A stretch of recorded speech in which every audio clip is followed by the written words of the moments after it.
In this episode, I talk about the top questions that get online course creators stuck and how to fix them. Welcome to the Online Course Coach Podcast, brought to you by TrueFocusMedia.com. Whether you're a beginner or expert, this is the podcast for the latest in online course creation tips, news, interviews, and ideas. And here's your coach, Jeff Long.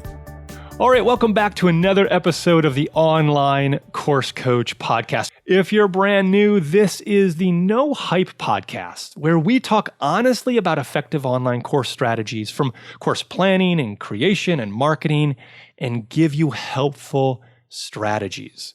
So this is not all about, all the affiliates that I've tried to sign up to sell you stuff. No, this is an honest look at online courses and the whole way to help more people, teach more people, and serve more people through online courses.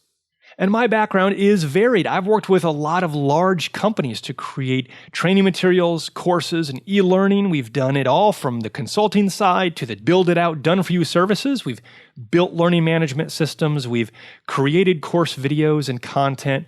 And I am taking all of that knowledge I have and putting it into these podcasts. So I do coaching, and I have, of course, my own training materials as well. But most of the stuff I promote is free, which I think is pretty cool because I really want to help you create an effective course for your audience. Because I want, as I close all my shows, my goal is to help you guys teach many to impact millions. Today, we'll be talking about really the common questions, the top questions that I get asked the most, and the answers that I normally give, and these are time-tested answers. These are proven solutions, and so I know that they will work for you. Now, I get asked a lot of these questions at conferences and on social media and through the website and all that stuff, and even, people who stop me on the street because I'm so famous and they ask me questions. Okay, so that last one hasn't happened yet, but I'm sure that they would ask me the same questions that we'll be talking about today. But before we dive into that, I want to give two links here. The first one is the resources page. I'll be referencing this in the podcast, but if you go to onlinecoursecoach.com/resources, you can find some really cool tips, ebooks, downloads, and all that good stuff that will help you get on your way and maybe clarify some of the problems that you've been having. The second one is something that I'll be adding to the website here. So probably by the time this podcast is out, you can go to onlinecoursecoach.com/vote and vote for what you want to learn more in depth. I have a couple ideas, but I want to run those by you to see, if these are some things that you want to learn. Because honestly, if it's not things you want to learn, I don't want to waste your time or mine.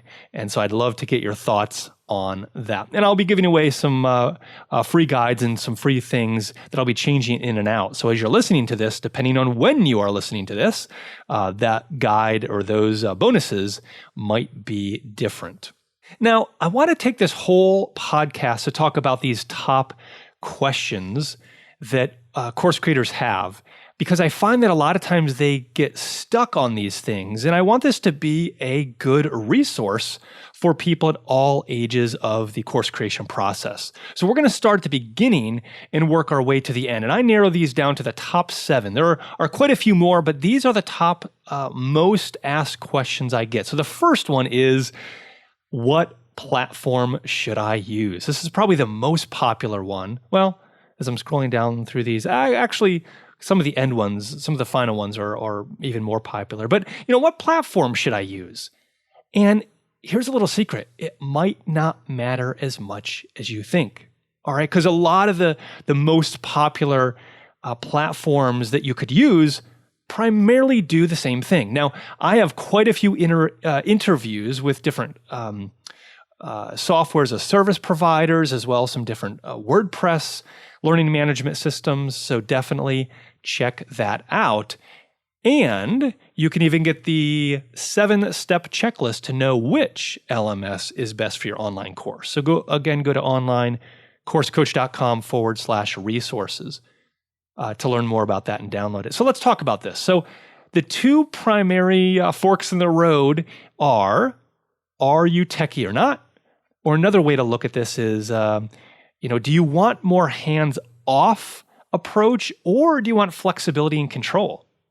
Okay, so if you want more control, if you're somewhat technical, you might consider a WordPress website where you're using something like LearnDash or another learning management system plugin to build your courses and deliver those, take payments and password protect those and all that good stuff. If you want more hands-off, if you just want, hey, whatever they give me, I will use, then a software as a service is a great solution. So really, to me, it's not a one-size-fits-all. Are you doing corporate training? Are you an entrepreneur or a coach? Are you doing real estate training? What are some of the things that your course has to have? Do you have to have quizzes or an essay, or is it just straight watching the video and getting the content, and then maybe a link to a Facebook group? So what is the content and requirements of your course that will dictate which learning management system you use or which platform you use?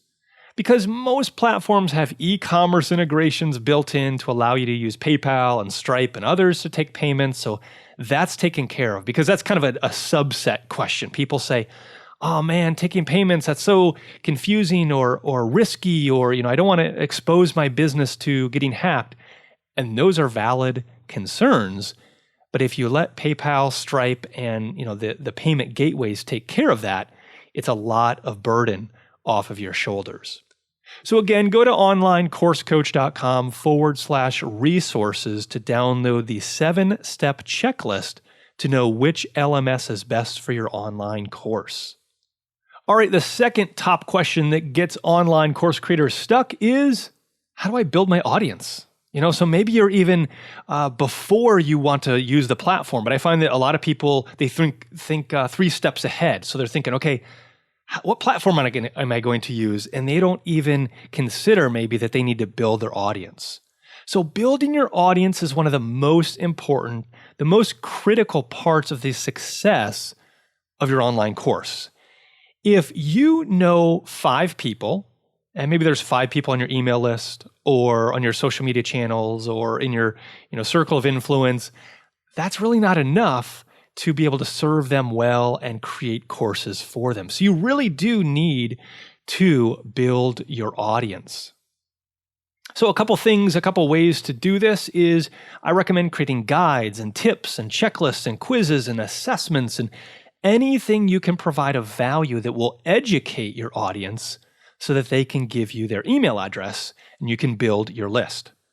Now, it's really good, if you have a really a huge Facebook audience, but with Facebook's recent changes, that primarily is going to dwindle down significantly. So you always want to own your list, own your audience, and the best way to do that is through your website and on your email list. Now, I mentioned quizzes and assessments. This is really, really popular. We're in the process of building out a custom quiz and assessment thing for a large insurance company that works nationwide. So they can streamline the process, not have to be on the phone to qualify a lead, and even help educate the user throughout the quiz process. So it's really cool. I'm really excited to do that on the corporate side. And then on the entrepreneurial side, think of all the quizzes and tests and assessments and all that you've taken either on Facebook or on other websites. Those are hugely popular. So if you want to build your audience, you really have to give value in order for them to know, like, and trust you. All right. Another way to do that is to create a podcast. I have a lot of fun doing my podcast. I get to talk to you. I get to interview other industry leaders, and it's a way to become an influencer myself. And so that's, one of the goals of this podcast was to build my audience, to help serve more people. Another strategy to build your audience is to do Facebook Live videos. These are hugely popular. I just did one the other day called 3 additional revenue streams to add to your online course business. And so if you go to onlinecoursecoach.com and in the sidebar, you can get a direct link to the Facebook page, Or you can, just search online course coach on Facebook and find me there and watch the videos. I'll be having that video on the website here soon, but it's not there right this second. But Facebook Live videos are a great way to show people who you are, to build that trust with them, and to give valuable content. Now, a couple strategies I have with that is to make sure that they're short. Personally, I recommend 5 minutes or less. Something that's kind of bite-sized, that is not going to take a whole lot of time. And then at the end, give a guide, give a tip, a checklist, a quiz, an assessment, whatever that is. Give something actionable that the audience can then go to your website and download the content. And then lastly, I actually have a guide called 5 Ways to Build an Audience for Your Online Course. So go to the resources page on the website. You can easily download that and get additional strategies.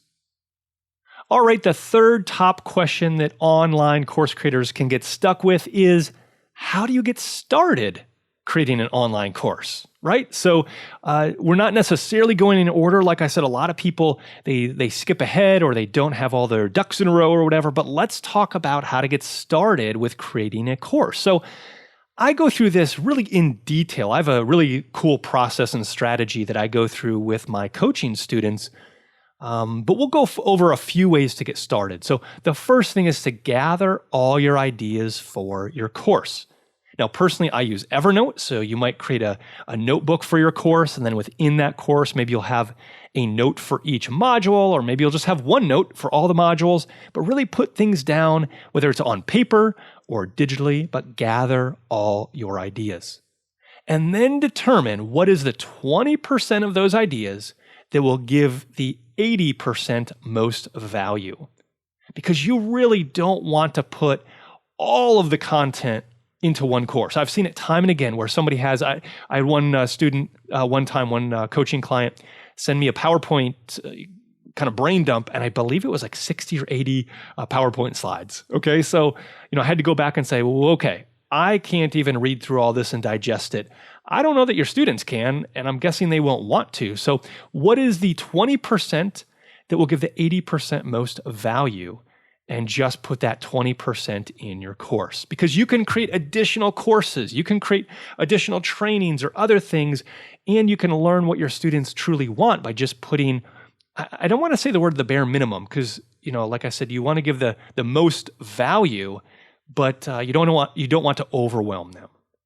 The next step is to find your ideal students and pitch them the idea of your course. So say, hey, XYZ students, I have this idea for a course.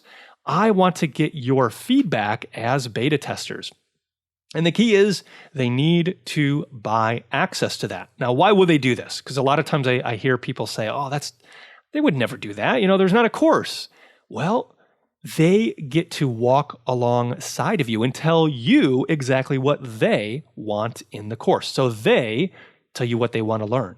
And isn't that really valuable? That's almost like one-on-one coaching, one-on-one teaching, because you are telling them they are telling you exactly what they want. So that's why you need to sell it to them.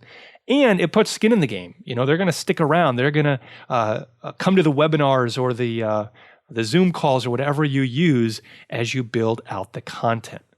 So then you create the custom content just for them and let them help you as you all refine the content together. Now, once that is done, you can offer your course, to other people outside your audience or outside those beta testers. But I have seen time and again where that process is the best process. And yeah, you feel a little exposed. You feel a little like, will they catch me? Will they, think I'm not experienced because I don't have the course all 100% created? And they won't. They will actually find more value because they're going through the content with you. All right, the fourth question I get asked a lot is, how do I protect my course? Is it accessible to anybody? Can I just put it on a WordPress page and maybe not give out the link to the whole world, but just my students? Well, that's where a learning management system comes into place. We talked earlier about what platform should you use. Should you use WordPress or something like Teachable or Thinkific or Academy of Mind or Kajabi or all these that I've interviewed on my podcast and so many more, that is where you protect your courses through your learning management system. So that's either with a WordPress plugin or software as a service. And so students who pay for your course get access, and it restricts students who haven't paid for your course. It's just that simple. And it's pretty cool. You can do a lot of cool things. You can put, depending on what platform you're using, you could put people in a group. So maybe you want to have, hey, my spring group go through the course together, and then your summer group and fall group and winter group. I have a client that does that.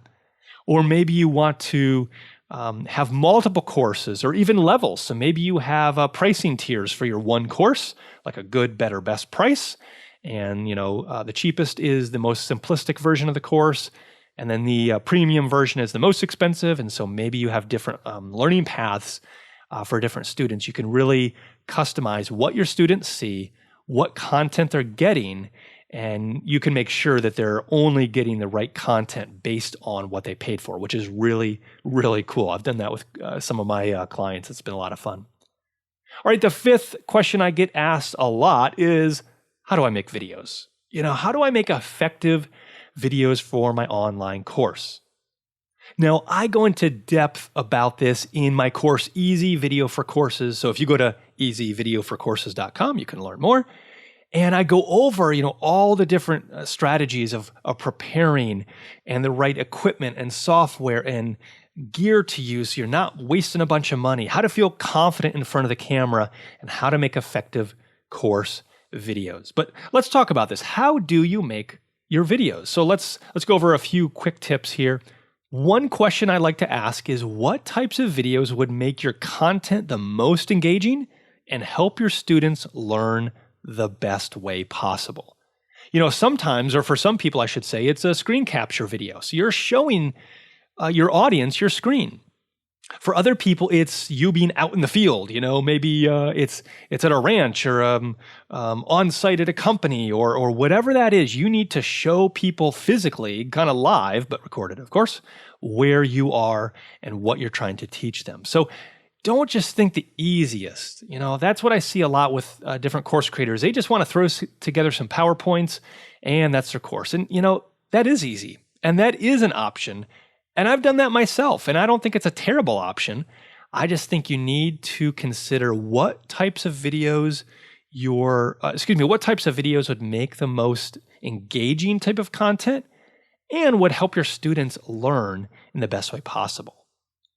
And then also use what you're comfortable with. If you only have an iPhone, hey, don't be afraid to use that iPhone or tablet or a webcam or whatever you have. Don't be afraid to get started with that. Now, some things to consider no matter what camera you're using is getting good audio. You've got to get good audio so then it sounds good because, I'm going to back up here. If I'm talking, way over here, 20 feet away from my iPhone and you can barely hear me and you have to turn it up loud, it's pretty annoying, isn't it? Yeah, it's pretty annoying, right? I could barely hear myself then. And then also think about good lighting. Now, that might be near a big window or outside, but make sure there is decent and adequate light.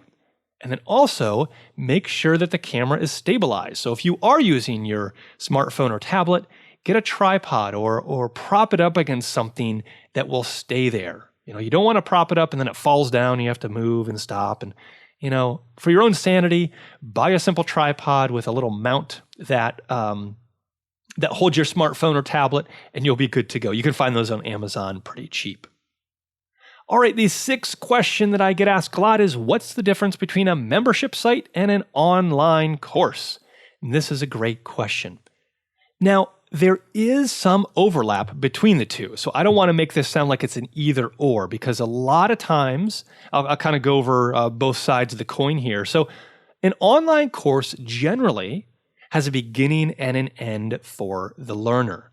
So you might add lessons and modules to it over time and even replace it with a content if it changes, but a course usually has a beginning, an end, and a one-time fee. Okay, so that's generally a course. And then a membership site generally has a collection of content. So it might contain multiple courses on a single topic or various topics. Membership sites generally have a monthly or annual fee to be a continuous member. So those are the differences. So a lot of times, one-time fee versus monthly fee or membership fee. One course has a beginning and an end. Membership site has, content that's either continually being added or a huge library. But really, like I said, there is some overlap into that. So just consider what works best for you. I find that a lot of beginners should start with an online course, and the more courses they get, they might want to consider a membership site. Now, I have a friend, I won't give away their name, he's a good friend, he's a high profile or an online influencer or whatever in the law marketing field. And so he has some courses that are very expensive if you buy them individually, but if you buy them as a package as part of the membership site, it's a lot more cost effective.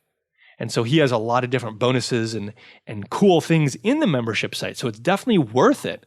But he wants people to know, hey, those one-off courses, that's not the real value. The real value is in the membership site, and it's actually cheaper than the online courses. So that might be a strategy that you use. All right, so let's review the first 6 questions I get asked a lot is what platform should I use? Then how do I create my audience? Number 3, how do you get started creating an online course? Number 4, how do I protect my course from people that haven't paid for it? Number 5, how do I make effective videos? Number 6, what's the difference between a membership website and an online course? And number 7, once I have my online course up and available, how do I get more sales? I find that a lot of people build courses, they have training content, they haven't necessarily done some of the things I've recommended, even in this podcast, and they wonder why they don't have a lot of sales. So here are a few ways to get more sales. Number 1, and we talked about this earlier, is build your audience. Build that audience before you create your online course. And this was one of my mistakes years and years ago. For those of you that have been listening for a while, one of my first courses, that was probably at least 8 years ago from the time I recorded this. I didn't build the audience. I didn't ask them what they wanted. And I emerged with my course and didn't get as many sales as I was hoping. All right. And I was devastated.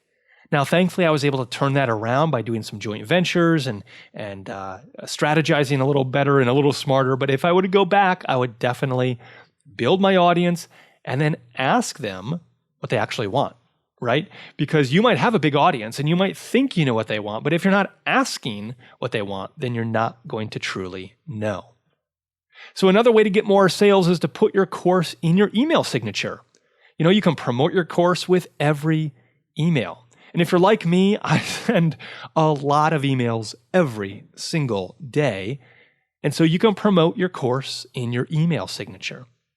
Another strategy is to use Facebook ads. This is really powerful and effective if you do it right. So you could use Facebook ads. And speaking of Facebook ads, if you are interested in learning more about an upcoming training I have, you can go to the website, onlinecoursecoach.com, and in the Courses tab, there's a drop-down, and it says Facebook ads for online courses. You can sign up to get alerted when that is about to be ready, because Facebook ads are very effective, but if you do it wrong, or if you just do it carelessly, or if you don't know what you're doing, you can waste a lot of money. The next way to get more sales is to do content marketing. So write articles on your blog, add value, write for publications. You can speak, you can do a lot of things that drive traffic to your website, and people will be digging around. And if your course is on your website, which I recommend, then you increase the chances that people will buy your course. So the more people you can send to your website will then find your course. Also create videos, so tutorials and FAQs and an About Me video and any type of videos you can, create those videos. Now, they don't have to be sales videos, or they don't have to be, a promo for every single video you do. Add value, teach your audience. This will, again, go back to that platform building we talked about. How do you build your audience? Well, you give more value, you teach more people, and then they're going to be asking for your course. Another strategy to get more sales is, and I briefly mentioned this, is do some joint ventures, some partnerships. This might be splitting revenue. This might be doing an affiliate type of relationship. There are a lot of different options out there to promote your course. Now, maybe you don't have a course just yet and you want to sell other people's courses. Well, I actually have an affiliate program for my own website where you can go to the website, scroll to the bottom where it says affiliate sign up, and I will review the material you submit. And if you get approved, you can promote Easy Video for courses and then the other content I have coming out soon. Or you can just go to onlinecoursecoach.com/affiliate to learn more and sign up. But that is powerful too. And done right, because there are some affiliates out there that all they do is promote. That's not what I like to do. If it's a good fit, if it fits within your industry and their industry, and it just makes sense to match it up, then I think affiliate and joint ventures are fantastic. All right, well, those were the top 7 questions that online course creators get stuck with and how to fix them. So if you have gotten stuck with one or maybe multiple of these topics, I hope this really clarified some things for you. If you have additional questions or maybe you need coaching on the process, you can go to the website onlinecoursecoach.com and look at the coaching page, the podcast page, videos page, resources page, whatever you want that will help you get you further and faster. Well, hey, we have some really good episodes coming up here soon with different interviews, different single topics like this. So keep coming back to the show where we talk about all the topics surrounding course creation. And this is really a no hype podcast. I really want to talk about these things honestly. So different effective course strategies from course planning and creation and marketing. And so these will give you helpful strategies that can be used in any industry. This isn't all about just marketing yourself and getting out there. It's really about who you can help, who you can serve, and who you can teach more effectively. So keep coming back to the show because it is my goal to help you to teach many to impact millions.